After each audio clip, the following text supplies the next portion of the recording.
If you look at the temple structure, deep in the sanctum sanctorum, all you will find is a stone. 6 to 7 feet or 9 feet, including the pedestal, etc. A whole lot of people are ridiculing why this much decoration to a stone. What's there in it? How can you worship this dumb stone as God?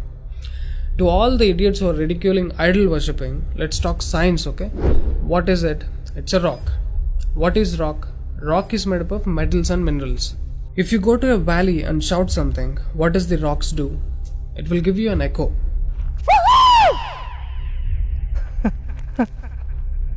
It's an open place.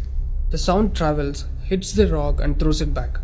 This phenomena is called echo and it's scientifically proven, everybody knows it. Depending on how loud you send the sound waves, accordingly rocks will throw back an echo. Every rock, that's why you will hear 2-3 sounds at different intervals. Visually you cannot see what's happening, but you can hear it. This is in open space. Imagine if you're doing it in a closed place. What would be the amount of echo? Obviously much more than the open space. Let's get inside the temple. You will find a linga or a statue made of a rock. And it's placed in a closed wall structure with a Galigopuram on the top. That means a pyramid structure with a tip pointing to the sky. There will be no ventilation. Tight packed and covered with stone walls to a precision where even the light cannot enter. Now people send some sounds to the rock. Not just today, it's been practiced since thousands of years. They are sending some sounds to the rock continuously, right from the morning to afternoon to evening till night, every day. We all know that sound has a form. To all the low IQ people, I'm going to show you a few experiments where particles form different patterns and forms due to various types of sounds. I saw a beautiful music video in this channel in which they show how water, fire, particles respond to the sound. It's an incredible experiment, you must watch it. It is a film to describe to you the effect of cymatic frequencies. Now, 72% of your body is water. 12% is earth, 6% is air, 4% is fire and the remaining is space. Don't you think this sound has an impact on your system? Look at how drastically the water is responding to the sound. Similarly, fire. In fact, everything in the cosmos responds to the sounds. That's why yogis of the past have always said sound is the basis of existence. Every form is a certain reverberation of sound. If you master the sound, you can play with the 5 elements. That's how the sages of the past used to walk on water, disappear into the air, walk through the walls, etc. In Harry Potter movie, what you have seen is just a fiction story. But here, we have got yogis who did all that for real. Even though there are many mystics who can do these things, not just them, you and I can do it if we attain certain mastery over the sound.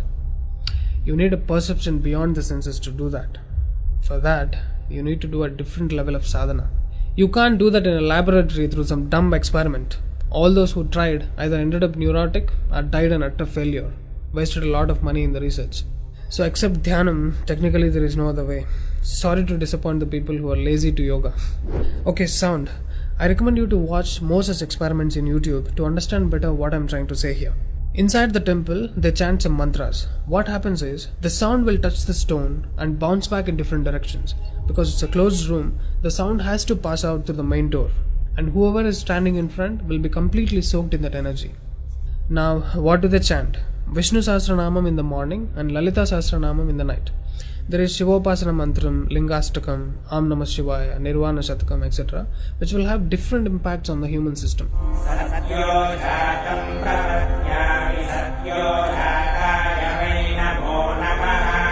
I really wanted to check what impact these sounds have on the human system. So I went to a neurosurgeon to really experiment and document the impact of these sounds on the human brain, the human system. I took my friend Rahul for the EEG test. It's called electroencephalography, where you can see the brain activity, the activity of the nervous system of a person on a computer. We played Lalita Sahasranamam to him.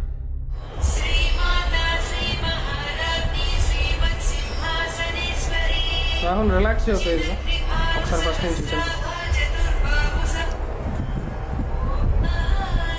Right.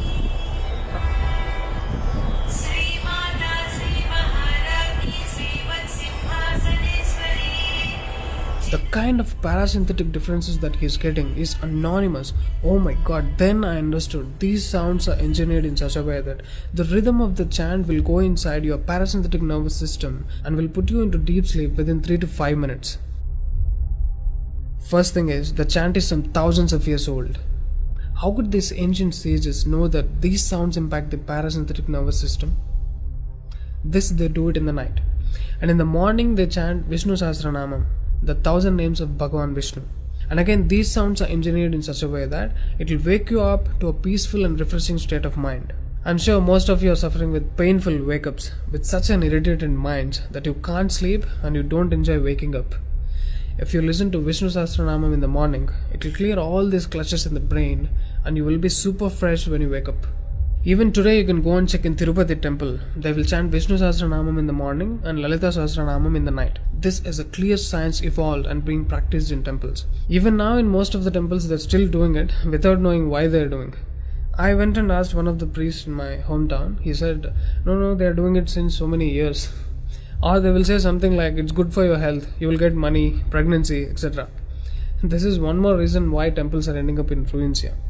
There is no one to talk about the science behind it. Why sounds and why the rock? So they call this rock as God, and when you chant for God, their idea is to benefit the human beings living in the city. It's a free service. Will your doctors treat you for free? But these temples are doing it for free, since ages. But now, these temples are under attack. It's time to free them from government's control. Temples' properties are being looted. They think too much of gold is available there. You know what? The temple design is such, there will be a Dvajastambham, which is made of some metal, usually gold or copper. Brass is a good conductor of sound, gold is an excellent conductor of electricity, and it has higher receptivity of the energy. To all the idiots who are worried about so much gold being used in the temple construction, just smack them with this video.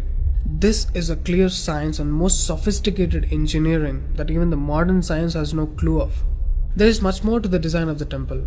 The design is such, the energy waves reverberated by the gopuram will pass straight and touch the antenna kind of arrangement here and stored in the energy format.